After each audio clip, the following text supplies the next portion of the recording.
Another episode of Sales Chatter. Today is Mayhem Monday, where we pick the topic live on air and share strategies, tactics, and kind of the things that we found went wrong when we were using it. To the HPLS podcast. Live, relevant, and high performance information, conversations, and education weekly.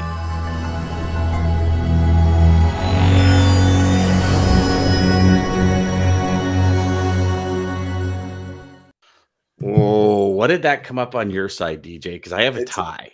It's a tie on my side. It's a tie as well. All right. I love you guys. Good morning, Jeff and Lisa. God, you guys are battling up Monday morning.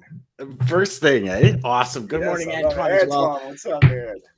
So, how was the weekend, brother? Good? It was good. It was good. How about you? Good. Oh, fantastic. Work, more work. Work. And then my knee was just killing me yesterday. So I took the day off, actually, which was nice. It was good. It didn't do very much. And then it was funny because my wife and I were talking on the weekend, and I was kind of sitting there when we were taking the day off, and I said, holy good doodle. I have no idea what I'm going to do with myself when this project's over. Like I've realized I don't quite know how to relax. Now be honest. I was just gonna say. So, are you thinking of your next project? Are you actually gonna Yes, which is crazy because there's a ton left to do. But yeah, and I shouldn't, because it's one of these things where we want to enjoy it. Like exactly. When you transform, when you transform an area, right. I've found. Even the last time when we did when I did a major deck at the back and put an outdoor kitchen and everything in, it was a lot of work. It was pretty much a whole summer. But it was like, as soon as it was done, it's like, okay, what's next? But that's very often how our sales happens, right? We go into sales and we're using something, or we're using a sales strategy that works. Yeah. We're like, what's next? What's next? Yes. And we forget. Maybe we neglect to use what works to get to that next level, right? Or you get some great advice and you're like, yes, and you write it down and you never utilize it. But it's crazy how. Anyways, listen, I do that. Get into a whole topic about that. I was doing that a lot, but yeah. I know what you're saying. Yes, and it's crazy because I think we've talked about paralysis by education quite a few times, and it's funny. I was having a conversation with a student last week where I actually I don't know if I've ever shared this or not, but in discussion with how long it actually takes me to get through training programs. So for example, I'm in two courses, right? Three major courses. And a 20-minute video usually takes me about an hour, maybe an hour and 15 minutes. Notes? Because it's like you hear a portion and you stop, and I make sure I kind of map that out, and then I move to the next, and I map that out and I move to the next. And the last thing I do on the map is, how do I implement it now? And it's so it takes me a while, and I've once I shared that with this gentleman, it was like, really? And I said, yeah, because it's sometimes we have this speed to get to where we want to go. And I don't know if you remember when we had Bob Berg on a while ago, but he had said, you can't push a rope down a hallway, you can pull it. And I don't think there's a better analogy for a Monday morning. How many of us have tried to push a Monday through because we had a crazy weekend, or it was Super Bowl pushing that rope? Yes. Yeah. And you're trying everything you can, and then the rope's around you and it's coming up over your hands, and you're just like, oh, you're getting so frustrated. Get out of here. Yeah. And instead of walking down to the end of the hall and going, so I don't know. But I don't even know how that came up. I like it. Oh, the weekend. How was your weekend? Great analogy. So, cheapers. Did we just go off the rails there, brother? Or what? I hope it helped. I hope it helped somebody. So here we go. We got a full list. We're gonna go. Ready? What strategy? Stop. I want one of those first ones. Unless unless the pile changes. Okay, so this is actually a really good one. Jeez. It's amazing how things connect. So, intention with every interaction. when a call goes off the rails, intention brings it back. Our conversation just went off the rails. Intention brings it back. Set intention before any action, the difference between doing or doing to accomplish a mission. So those were some of the points that I put down with intention for every interaction. So when you hear that, what do you immediately think of, DJ? Well, again, it goes back to our talk of obviously the Oprah. We've said this a few times when we did talk about intention, but starting the meeting with intention. But I think even before that, it's the plan, and that's where I think that whole rope analogy really ties in perfectly. If you plan your week, you can be at the end of the week pulling that rope. But if you're just reacting or not really setting that intention. I mean, everything I do has some sort of intention to it. I mean, wearing the Cleveland stuff, I'll say it. I'll throw myself out there on blast. I have been trying to move out of here forever. I've been to North Carolina, Phoenix. I've been everywhere. But I'm here. It brings me back here. So I figured, hey, I got to represent it. It's me. And that's my intention of wearing the Cleveland stuff is so when you watch me, you remember. Yesterday, saw a movie on Netflix called Heart of Champions. I don't know if you ever seen it. So, I should actually Google to see if it's a true story, but it felt like a true story about a rowing team. And they bring in this coach, a new coach, and they're like explosive off the line, and they die, 1,000 meters in for a 2,000 meter race, and then they always lose. And his first question is, why are you here? And, the cocky captain, he goes, well, this is the training session and you called us. He says, no, why are you here? Like, what is your purpose here? Yes. And, why we do what we do drives every single thing we do. Like if we're aimlessly, and I'm speaking from experience here because I've walked into the office on way more days than I can ever possibly count. No direction, no intention. I got to make sales calls today and just pick up the phone and dial for dollars and dial for dollars and dial for dollars. And then you think you're setting intention. I've done it before where I've figured out, okay, every single cold call is worth $5 or every single cold call is worth $10. And I would print a bill off the internet and tape it to my phone. So every time I, the subconscious, every time I picked up the phone, it was worth $10 and did that. And that worked for like a week. And then aimlessly would walk into work again and walking with that intention to some days walking with the intention to say, I'm going to crush it. And then something would happen and the day would go to, a shit show for lack of a better term. And you'd never get it done. And that's where the intention with every interaction after I heard it from one of my mentors was like, what exactly do you want out of this call? What exactly do you want out of this meeting? What exactly do you want out of this team interaction? What exactly? And what I found, and call it robotic, I know some people agree with it, some people don't. I found I steered away from every conversation that didn't have intention. And I would just literally leave the room. And that would be as much as salespeople stopping by my office and just saying, hey, you have a second? So what's going on? And I'm like, look at him. Is there a question? No, I was just calling to see how you're doing. And I'm like, yeah, no time for that. Sorry. And call it good or bad, because I know there's collaboration and there's inter-office, camaraderie. But I don't know. I got to the point where I was like, okay, I'll be polite and I'll be, a colleague, but like, we're not friends. I leave the company and brother, when I left, I really don't speak to anyone from there. The odd time I'll call somebody when I'm driving through town. I'll call one of the managers because he was a really cool guy, Peter. But and so for me, it turned into that, okay, what's the mission? And it's probably overboard, full transparency. I understand that, but it was every day driving in. Yeah. I would do my automobile university, and about 5 minutes, 10 minutes before the office, I'd shut everything off and the car would be silent. And I'd literally talk to myself and say, okay, what's the intention for today? Like, what do I need to get done? What is going to help me move forward in my big 5 moves? How am I going to plan it? What is the intention? So what is my direction when I walk in the office? And I'd walk in like a SWAT team, like in just tunnel vision towards the goal. And I remember some people saying like, yeah, but you know what, Dan, like, people are going to think you're an asshole and all that. And I'm sure some people do. But I don't know. I find that when we have that intention and listen, maybe I took it too far again, but what if you block out an hour and set a like super intention and just get it done? And then block out another hour and then get an intention. And maybe you block out 30 minutes to walk around the office and say hi to everybody. And the intention is to maybe, and here's the set point on this, right? What is the intention of walking around the office? Is it to make people feel better when you leave than when you got there? Great intention, right?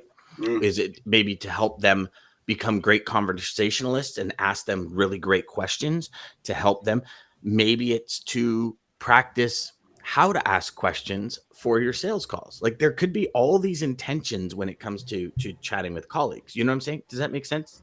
Oh yeah, no, absolutely. And I think you nailed it on the head when you said blinders on. I mean, that is what, when I think of intentions, when I think of setting clear, Tom Bill, you talked a lot about clarity, and he said, just first principle, thinking from first principle, and really just being super clear on things. And I've always really just simplified that. So I think that was something that was always easy, that made me kind of take those risks. But I think that's what we have to realize, guys. If you feel like and I've done, Dan, you said it, I'm guilty of it all the time. You feel like you're wandering around, like you have no clue what you're supposed to do in the next 15 minutes or next, even in what you're trying to do, period. You're walking around aimlessly. Stop and just give yourself a minute and really set, like Dan said, have that talk with yourself. I do the same thing. Okay, why am I doing this right now? What am I either running from? What am I hiding from? What am I delaying doing? What is going on? But I'm not doing what I'm supposed to be doing. And when you have those clear intentions, it's like you have blinders on, like a horse, like the dude on a horse, and you're just, you can follow that path. You're dead set on the path. And I love that you said, what am I hiding from or what am I avoiding? Oh, it's true. Like True. If we think about that for a second, right? Like even to the point where, 10 to 12 is sales calls and 10:05, you haven't picked up the phone. That 5-minute procrastination is because of something. Yes. And as much as some might say, oh, well, I had an operational issue. Nope. Because if you would have stepped up and done that operational or checked in with that 30 minutes prior than when you did, you could have had it resolved by then.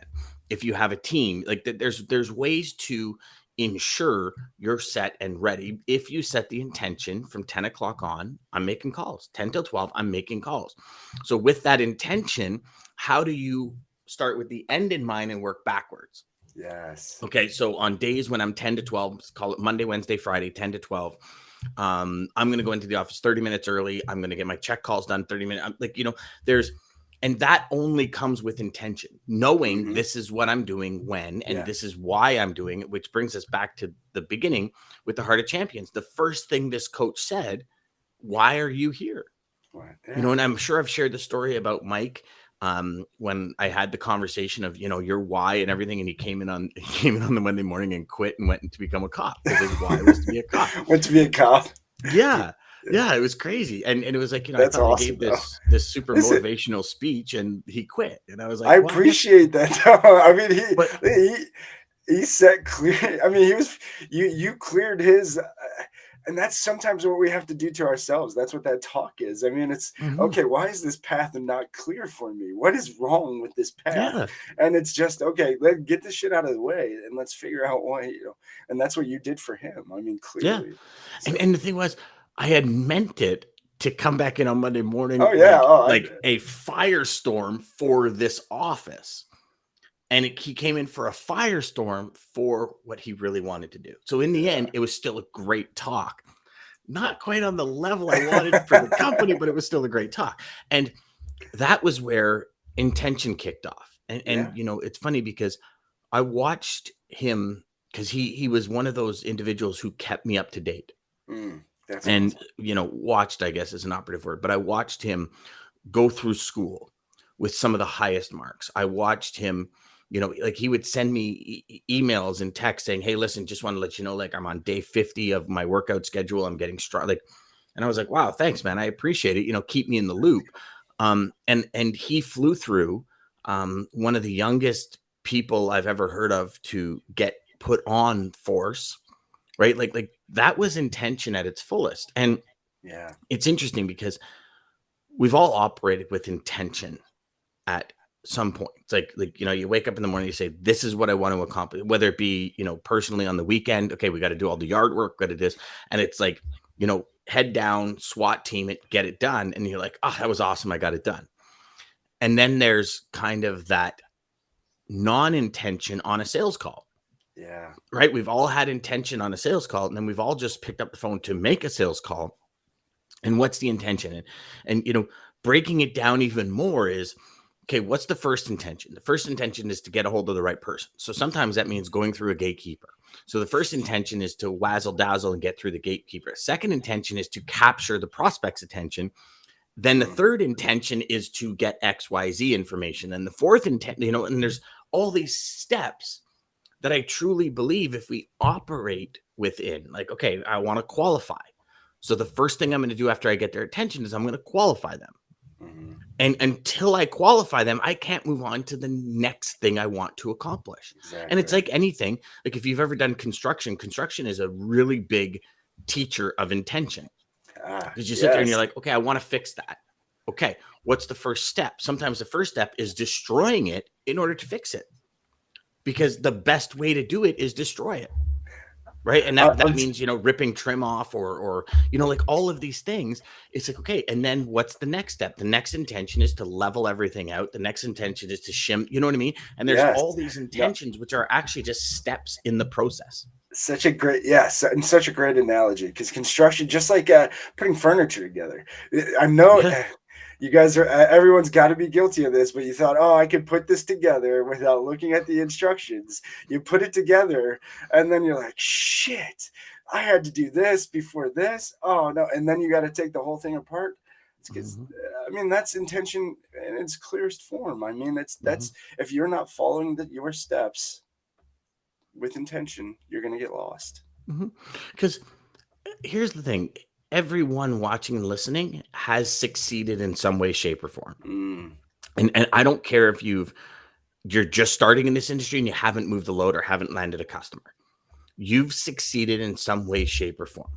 So if you're in that position, go to colleagues that you know and ask them, like, what are your steps to go through? And create an intention, like, and ask a couple of people, because, you know, this singular position is typically not a very good way to adopt your personality into something. Because I remember I took one person's, when I first started in the industry, I took one person's way of doing it, and I thought I had mastered it. And all of a sudden I learned something else, and I was like, ooh, hold on. And I integrated that and like got double the results. And it was a big learning experience, because for 5 years I did it one way. And I thought that way was working, but there was another way that was so much better. But it's just I was blind to it, right? Yeah. Oh yeah. Nerv's got some good comments. Nerv, you cracked me up, man. Here we go. Oh, jeepers. I didn't even realize all of these. So hold on. Nerv says, good morning, DJ and Dan. Office a whole. How are you guys? Office a-hole. How are you guys doing? Office a-hole. How you guys doing? Good, brother. I used to walk around the office and people stare at my Greek mythology physique. His parents. He's like 6'6" and 280, isn't he, or something?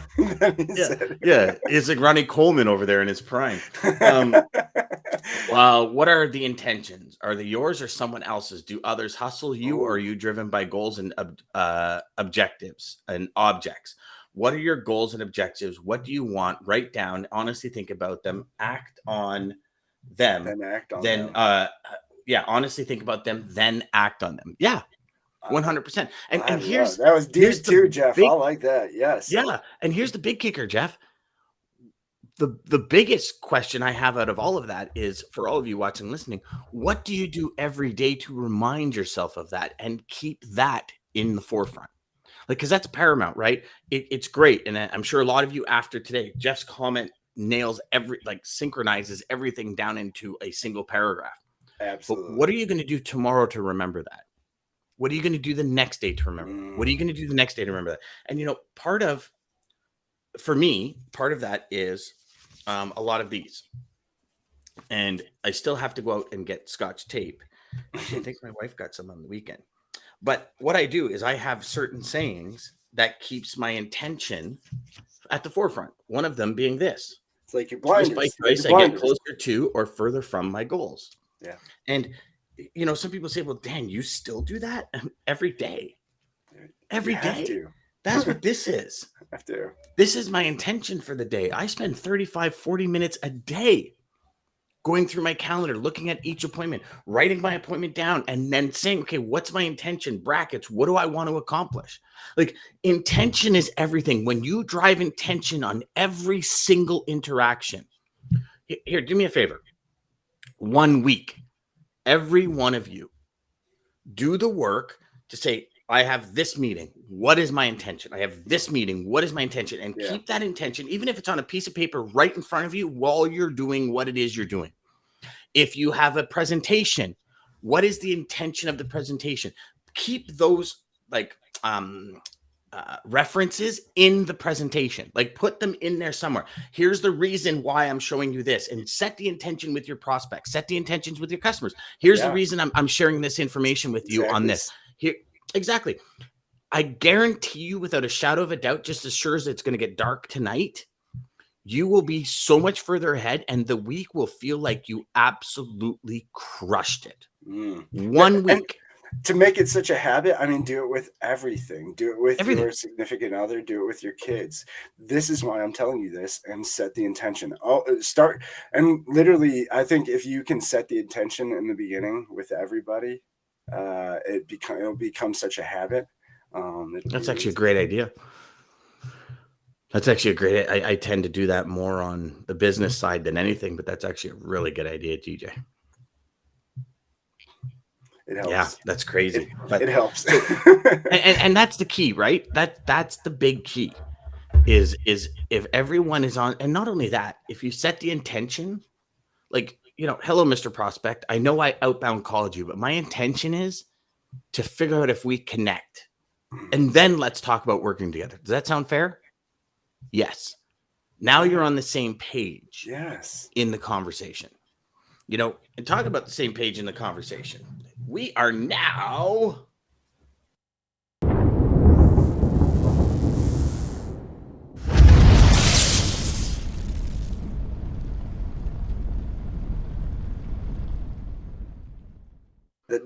late of the day. And here's actually a really interesting one. So the lane of the day today is in the reefer market. It's Houston to Omaha.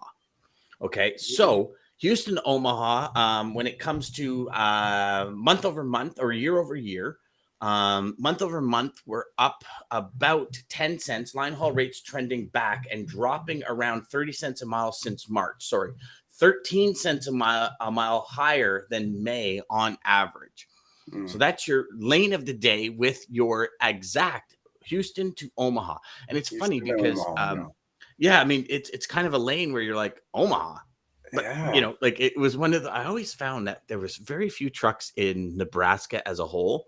And maybe it was just more of a Canadian thing, but I always found that. And so when we're trending back up, after dropping 30 cents a mile since March, to go up 13 cents a mile in the last week is saying there's a push, right? There's a push going out there. Port, maybe. Could it be? Yeah, very well could be, because it's coming from Houston. Very well could be. Maybe we'll ask Dean on. Well, it's reefer, right? So, well, I never know. Maybe it's produce coming in because it's not quite produce season in Houston yet. But actually, it is kicking off, right? So it's it'll be interesting, and we'll obviously have an update of that at the end of the week, as to kind of what's transpired and all that. But that's your that lane of the day, everybody. Yeah. So back to it, DJ. What are the? And I know we're actually, we'll be pretty good on time. We're doing pretty good. We're facing. We're not getting ahead of ourselves. I'm watching the clock, so we're not going to go over too much, I promise. Yeah, but you know what? Thank you to all of you that actually stay with us a little bit longer and stay in the conversation. We really appreciate it, because here's the thing. We understand, like, y'all aren't just waking up in the morning saying, I don't know what I've got to do today. You got things to do. You got customers to serve, and to be here with us is amazing. So you are setting your intention to start the day right, and we want to help you start it right. I like how you put that in there, DJ. That was good. So what are some tricks that you use? What are some triggers? What are some of the things that you use to set intentions throughout your day? So honestly, it's the book. I mean, I use a planner too. This Zig Ziglar book, guys. If you don't have a planner, if you don't have a planner you're already using, man, this Zig day planner. I mean, it really helps you set your intentions, because even the way it's designed is, okay, what are your big goals? Okay, now take those goals and you're going to make those your weekly goals, and now do this, and I mean, it literally is setting intention in every single. I mean, where I am, so Sunday nights that's my thing, and then at the end of every night before I go to bed, that's what I'm looking at, and just breaking down, what do I have to do next. I feel extremely lost and extremely frustrated if I don't know what I'm have to do next. It's like I need to be planned out. I figured that out later on in life, but yes, I need that structure. I need that guidance. I need that clear path. Otherwise, I'm sidetracked a million ways. So just really knowing. I guess the trigger for me is my internal. I've become extremely self aware. So if I feel like I know, because I use a calendar. I mean, I think my phone's beeped like 10 times right now in my lap. Like, oh, you got this coming up. Oh, you got this coming up. And it's little notifications, or my calendar and my phone. Again, good triggers to just keep me again on track. It's those blinders keeping me focused. But without those, I'd be lost. I'd be lost. Okay, that's actually a great way. I choose 3 words to set my life by: energetic, enthusiastic, and impactful. And I set those 3 words to go off 5 times a day as one trigger for me. So if I'm feeling low on energy, energetic, enthusiastic, impactful, those are the words you want to live by. That's the note, kind of every 3 to 5 times a day. Same thing. I most nights I sit down with my agenda. If I don't do it at night, I do it 45 minutes, an hour in the morning. I ask myself certain questions: who needs me on my A game, all that kind of stuff that we've been over a couple of times. One thing I do is I say, what can I get excited about today? And I answer that in depth. What word describes me today? I answer that. I look at my notes all the time. And for me, the biggest thing for me when it came to intention is every single thing that I put in my agenda, as I write it and as I book the meeting, because I don't know about you, DJ, but I like have meetings booked a month out, right? And you have a conversation with the individual, and this is where the next setup and the intention of the next setup done in the present really helps. Because what I do is I set the meeting, and then in brackets, like in my calendar and in my agenda, I put under notes, like personal notes, not that get sent to the invitee. Oh, yeah. My intention based on the conversation, because like you, sometimes it's like, oh yeah, I remember that conversation, but certain words and certain mannerisms, certain emotion in the conversation dictate that route. And I've found it to be extraordinary when I put the intentions of the next meeting now. So if you and I had a meeting in a month and we talked about something, I said, okay, the intention is to do this. Once that's done, do this. Once that's done, do this. Once that's done, do this. And then I just kind of flush it out of my system. But when I'm setting up the meeting, it comes, a month time, and I'm sitting down, I'm like, oh my gosh, I got my meeting with DJ tomorrow. And I look at them like, yes, those are the intentions. So I rewrite them in the agenda. And for me, that's kept me on track in business meetings, like hands down. And I love the way you explain that. It's like checkpoints in a video game. I was just playing Sonic, and it's like those little, like that little, every time that little bar there. Playing Sonic. I was playing it with Coop. I love that game. But yes, when you explain that, I thought of that. I thought of literally that red bar, like, boop, okay, that's the next checkpoint, and that's where you're at. That's the next checkpoint. That's where you're at. And well, when's the best time to do anything? Right now. Like we have the call now. In a week from now, we'll say, hey, do you remember that conversation we had on Monday the 13th about intentions with every interaction? And it's great because we'll recall moments, but we won't recall the specifics. So things like you just said, what are you avoiding? What are you hiding from? We'll remember things like, oh yeah, we said, hey, make an interaction with every, make an intention with every interaction. We'll say some things, but the inner workings of the conversation, we won't remember the entire thing. Now, can it come back to us in different moments? For sure. But do you really have those moments?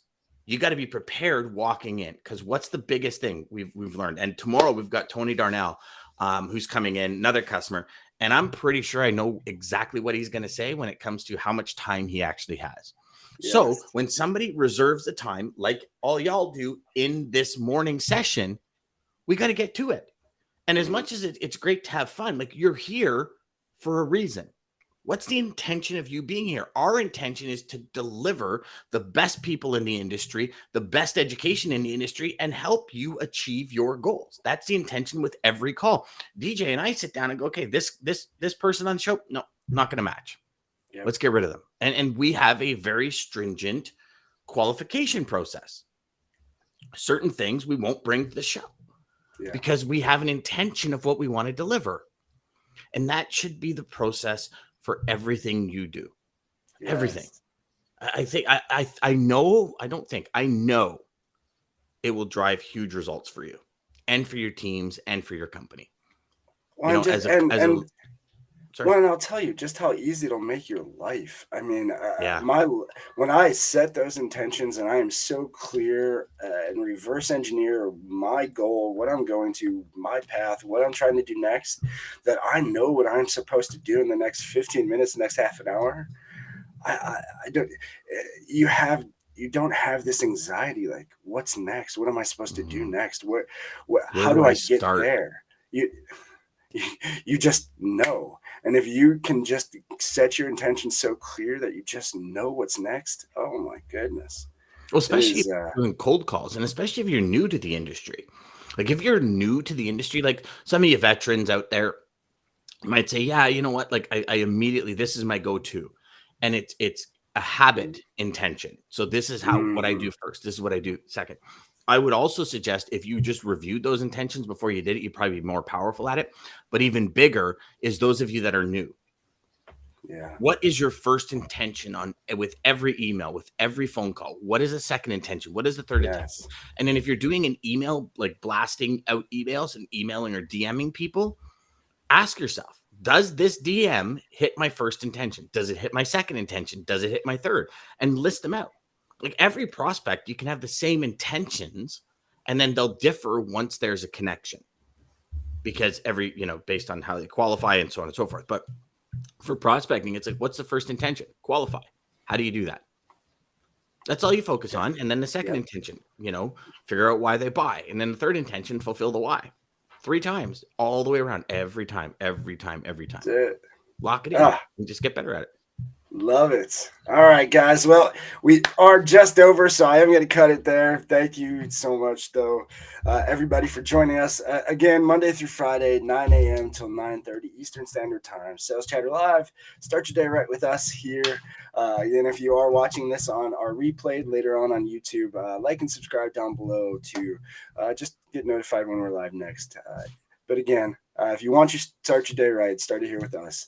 American Logistics, Centurion Trucking, thank you so much for making this possible. Check out their little Dan's amazing voiceover. Dan, you have a great.